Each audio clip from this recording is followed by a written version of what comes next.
Hi,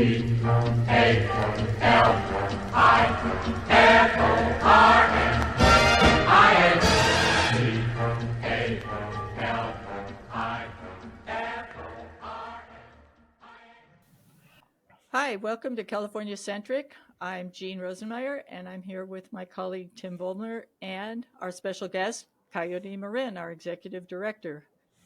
Welcome, everybody. Welcome. Great to be here. So, we left off when we were talking about our new survey and what it is intended to achieve and where we go from here.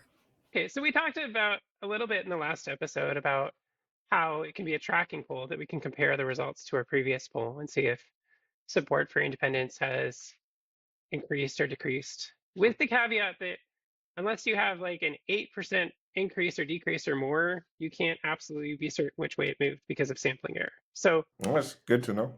in our last poll, we were able to capture like really significant differences among very small subpopulations with very high margins of error just because the differences were so big. So the way this poll is different is California is now in a very dire situation where we have a federal administration that's basically promising to cut disaster funding, that's trying to mess with our water, that is trying to destroy the lives of trans people in California. And so we need to do stuff now. Not to mention migrants and immigrant and others. Yeah, which, I mean, immigrants are what, like about 15% of California's population?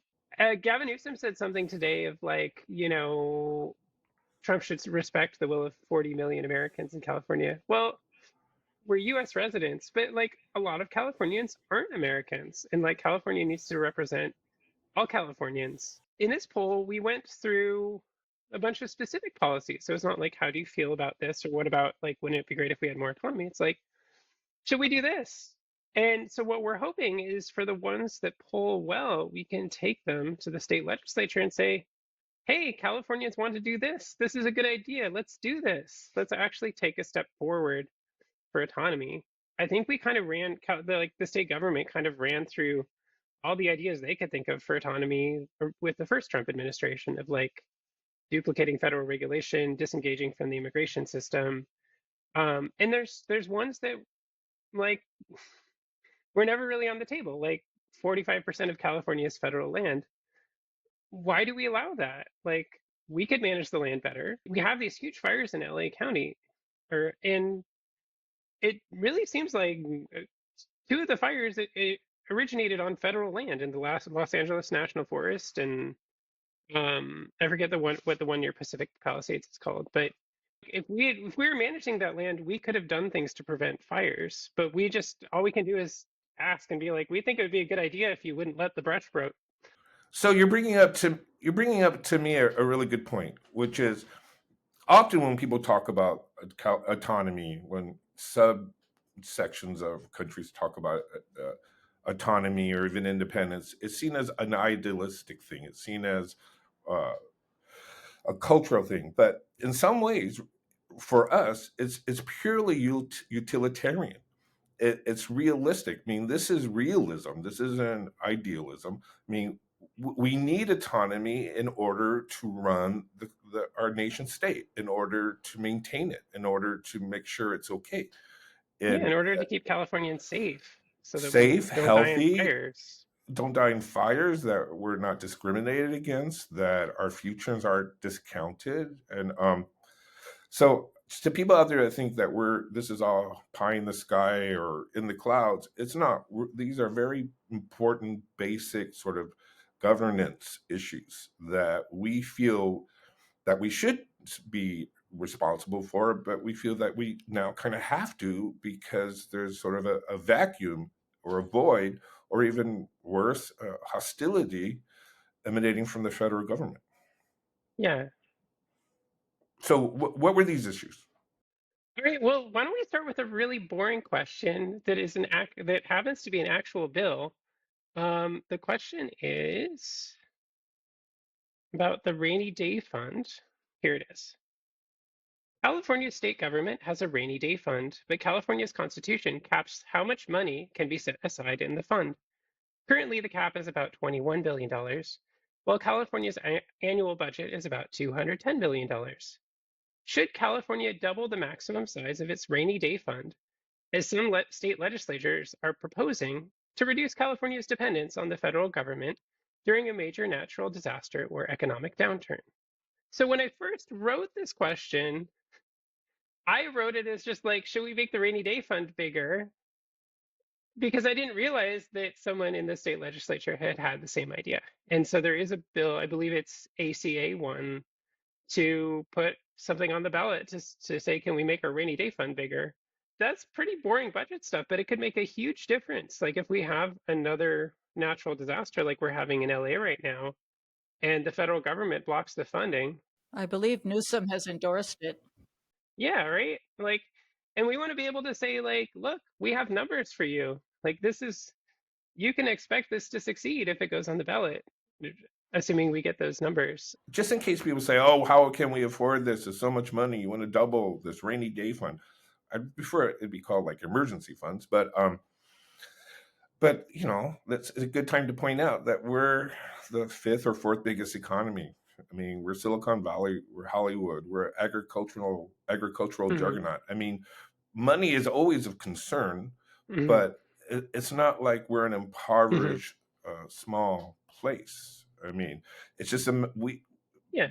we want to spend the money in that we do have in California on Californians, and Hmm. it just would be simpler if we kind of had our own money to fix our problems. So Trump has been saying, for example, that he really hates transgender care. So he wants to cut Medicare and Medicaid funding to all hospitals that provide transgender care. And what's really maddening about this in California is like, those are our own tax dollars that Californians have paid to the federal government. The federal government's not giving us extra money for healthcare. They're just like taking our own tax dollars, giving them back to us and saying, like, here, we made Medicare for you, we made Medicaid. And then like Medicaid isn't even administered by the federal government. It's administered by the state government and county governments. Like it's like this really stupid sleight of hand that makes us feel like we're dependent on the federal government when in fact they're doing pretty much nothing for us. They're just taking our money and giving it back to us. And most of the time, they're actually siphoning a little bit off to give to smaller states and states that can't afford to pay their share of taxes. And you know, this is a good time for Californians to ask, can we trust their judgment on this? I mean, we see what the anti-abortion uh, laws are doing. They're not just anti-abortion laws. They're decimating women's Yeah. health and funding and Planned Parenthood and all very important things.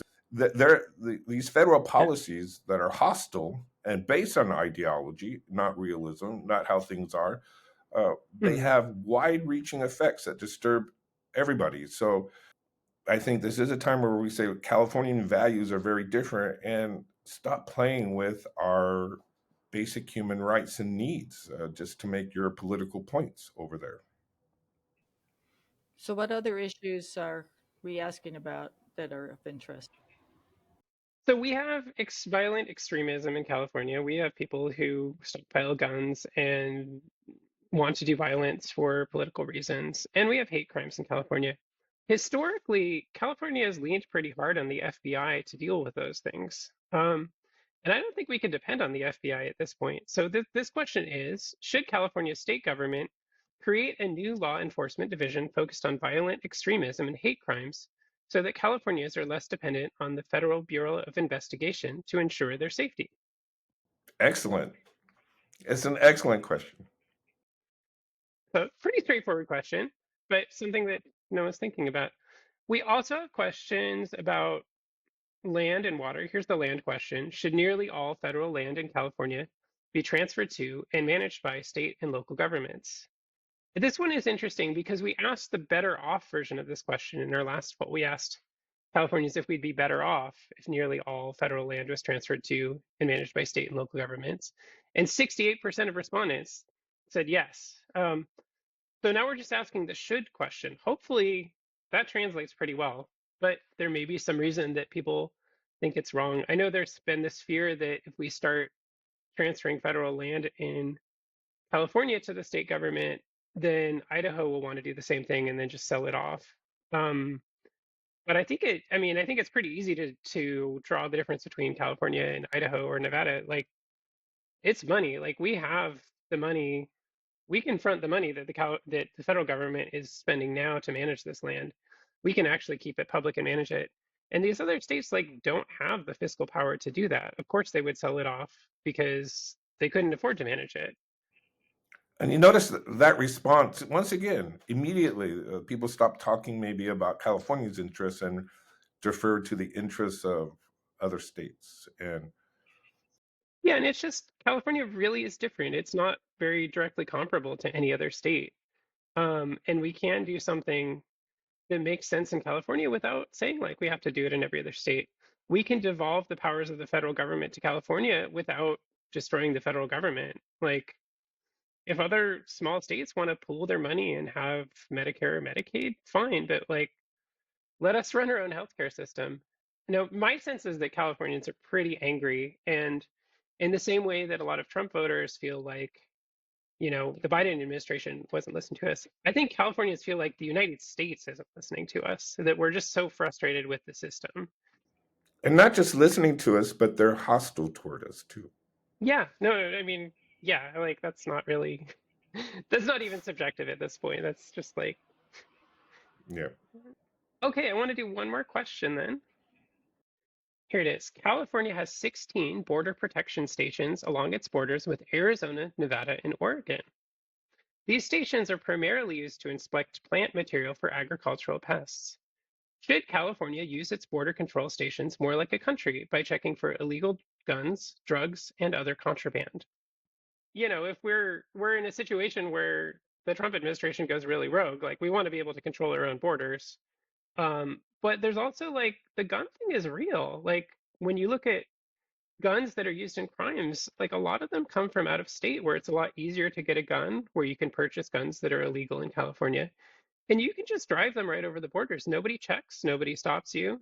And I think like fortunately, most of the things the federal government does, California's government already does something very much like it that we have, like I think our EPA, I looked up the numbers, our Environmental Protection Administration, and like its budget is half as big as the federal one, but that's just for California. The federal one's for the whole United States. But there's holes. Like we really don't have a good analog to the FBI, both for extremism and hate crimes and for catching corruption. Not to mention the CIA too.